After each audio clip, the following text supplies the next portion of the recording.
दादा, नांदेडमध्ये जी काही घटना घडली त्या पार्श्वभूमीवर नाशिक जिल्ह्यामध्ये आपण काही माहिती घेतली आहे का? शासकीय रुग्णालयांमध्ये औषधांचा नेमका काय साठा आहे किंवा त्या संदर्भात काही अपडेट आपण घेतले? नांदेडमध्ये लहान बालकांच्या संदर्भामध्ये जी काही दुर्दैवी दुःखद घटना घडलेली आहे, मला वाटतं की ताबडतोबीने मी स्वतः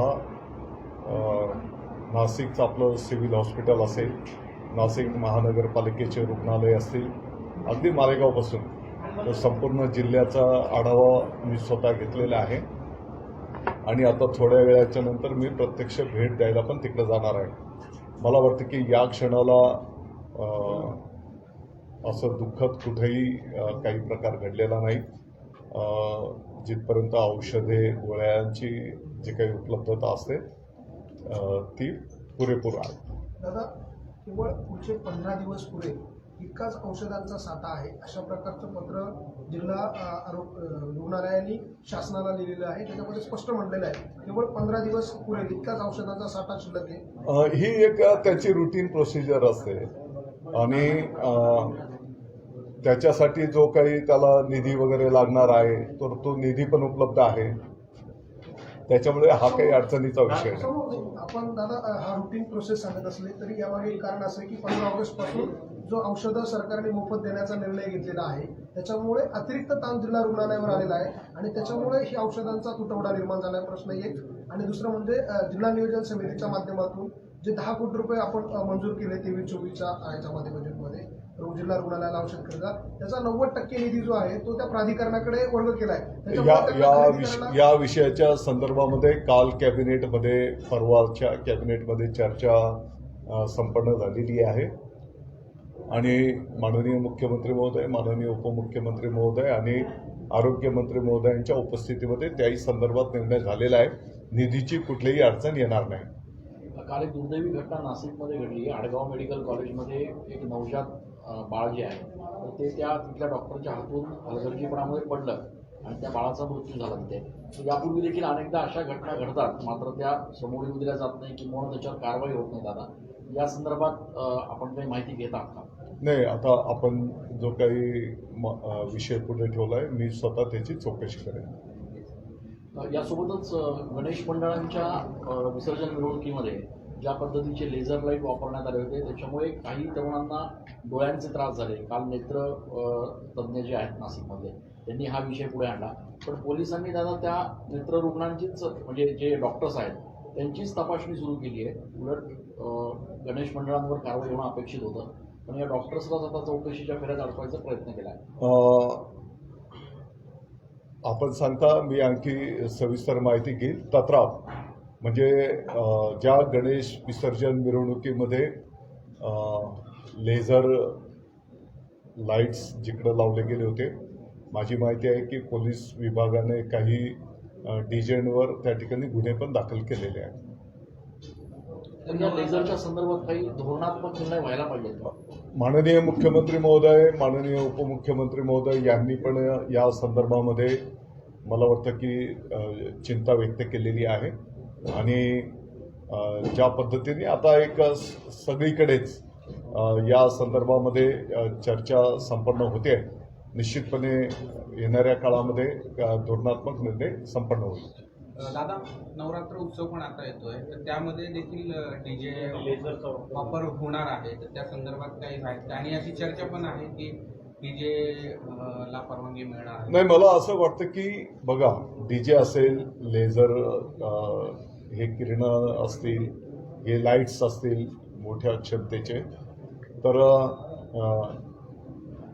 एक मानव जातीला जर यामुळे जर अपाय होण्याची शक्यता आहे तर या संदर्भामध्ये सगळ्यांनीच मिळून निर्णय करण्याची आवश्यकता आहे. एक काही वर्ग असा पण असतो की ज्याला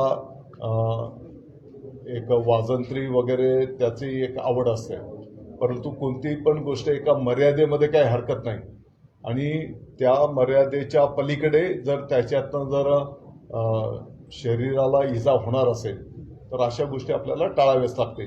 मग नवरात्र महोत्सव असू दे किंबहुना कुठलाही सण उत्सव असू दे. दादा, राजकीय प्रश्न आहे.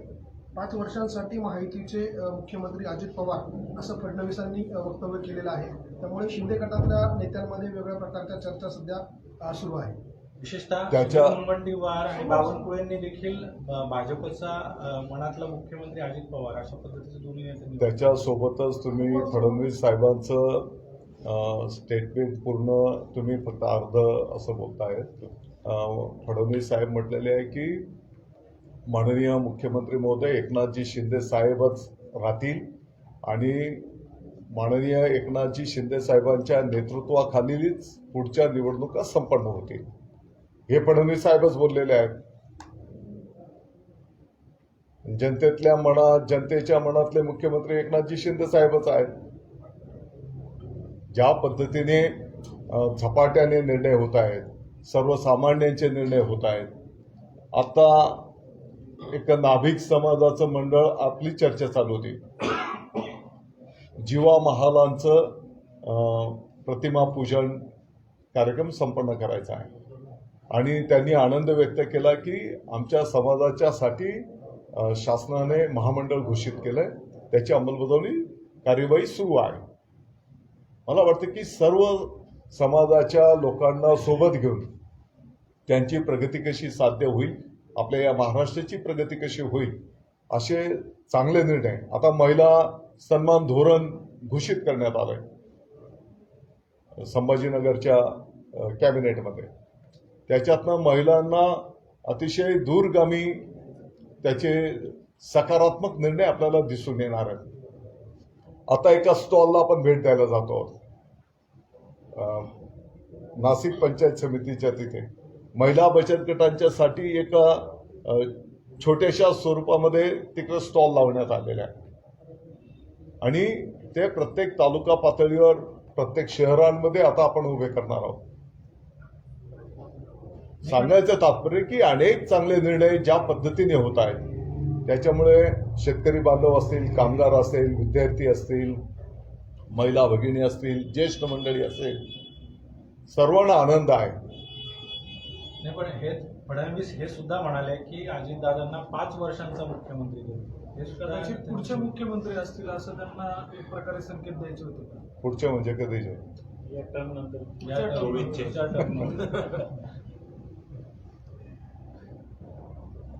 आता राज्यभरामधले पालकमंत्री बदलले, पण राजकीय क्षेत्रात अशी चर्चा आहे की गिरीश महाजन आणि भुजबळ तुम्हाला हरवू शकले नाही. नाही. असा काही विषय नाही आणि तुम्ही आणखी त्याच्यात पालकमंत्री या संदर्भातले निर्णय सर्वस्वी माननीय मुख्यमंत्री महोदय, माननीय उपमुख्यमंत्री महोदय घेत असतात. ते जे निर्णय घेतात त्याचं अनुपालन करणं आमची जबाबदारी असते. दादा, सत्तांतराच्या पूर्वी 10 शिवसेनेच्या 10 नेत्यांना ईडीच्या नोटिसा देण्यात आल्या होत्या. ईडीची कारवाई जी आहे समज बजावण्यात आलं होतं, अशा प्रकारचा आरोप शरद पवारांनी केलेला आहे. काय 10 नेत्यांना, शिवसेनेच्या 10 नेत्यांना ईडीचं समज आलं होतं आणि त्यानंतर हा सगळा सत्तांतराचा पाठ जो आहे तो समोर आला असं पवार साहेब म्हणतात.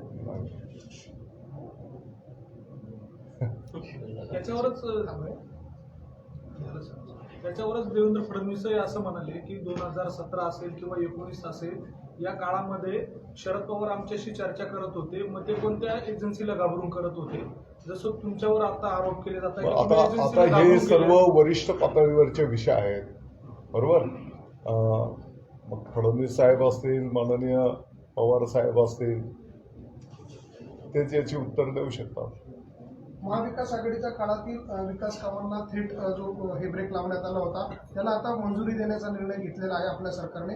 त्यामुळे कोर्टातल्या 80हून अधिक ज्या याचिका होत्या त्या देखील निघालेल्या. याचं असं स्पष्ट होतंय का आपल्या सरकारने आधीच्या कामांना स्थगिती दिलेली होती? पाठीमागच्या सरकारने पण हेच केलं होतं. त्या काळामध्ये स्थगिती देण्यात आल्या होत्या. पितृपक्षानंतर पुन्हा एकदा मंत्रिमंडळ विस्तार होईल असं बोललं जात आहे. भाजप 10-2-2 हा भाजपचा फॉर्म्युला आहे, तर शिंदे गटाचा आणि राष्ट्रवादीचा मी फार लहान कार्यकर्ता आहे. मंत्रिमंडळ असेल किंवा वरिष्ठ पातळीवरचे जे निर्णय असतात ते माननीय मुख्यमंत्री महोदय, माननीय उपमुख्यमंत्री महोदय हे चर्चा करून त्या ठिकाणी संपन्न करत असतात. साहेब, पण पालकमंत्री पदाची जी चर्चा होती की नाशिक आणि रायगड हेच का रखडलंय, यामागचे कारण काय, परत बदल होऊ शकतात का, काय? मी आपल्याला पहिले पण सांगितलं, हे सर्वस्वी अधिकार माननीय मुख्यमंत्री महोदय, माननीय उपमुख्यमंत्री महोदयांचे आहे. त्याचं अनुपालन करणं शिवसैनिक म्हणून आमची जबाबदारी आहे. पण असे म्हणतात नाशिकमध्ये छगन भुजबळांपाठोपाठ गिरीश महाजन देखील नाशिक आजही काम करत असताना मी माननीय भुजबळ साहेब असतील, माननीय गिरीजी महाजन साहेब असतील, त्यांच्याशी चर्चा, त्यांचं मार्गदर्शन घेऊनच आपण सगळेजण मार्गक्रमण करतो. दादा, मात्र पण काल भुजबळ छगन साहेबांचा भुजबळ दावा असं असा बोलले आहे का 6 आमदार हे नाशिकचे आहेत, म्हणजे नाशिक जिल्ह्यामध्ये, आणि जे सातवे आमदार आहेत म्हणजे कोसकर ते देखील आमचेच आहे. काल भुजबळ असं बोलले, तर दावा हा राष्ट्रवादीच करतोय नाशिकवर असं वाटतं? नाही, मला वाटतं की या विषयावर मी परत एकदा सांगू इच्छितो की या संदर्भातला निर्णय घेणं ही सर्वस्वी अधिकार माननीय मुख्यमंत्री महोदय, माननीय उपमुख्यमंत्री महोदयांचे आहेत.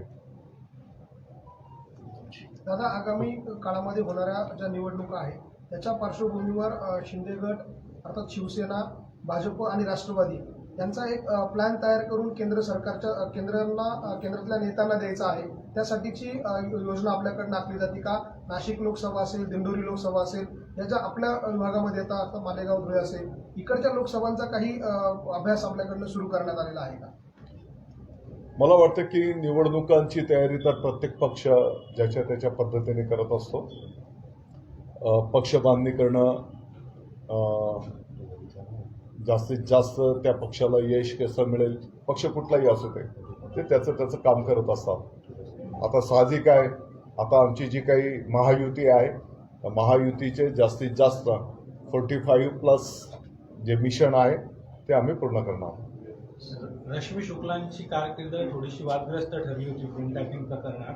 त्याच राज्याच्या पहिल्या पोलीस महासंचालक म्हणून नियुक्ती झाली. मुनगंटीवारांनी त्याचं तसं ट्विट केलं आणि थोड्या वेळात परत ते ट्विट डिलीट करण्यात आलं. नेमकं काय सुरू आहे सर? नाही, मला या संदर्भातली माहिती नाही. थोडं सिव्हिलला जातो.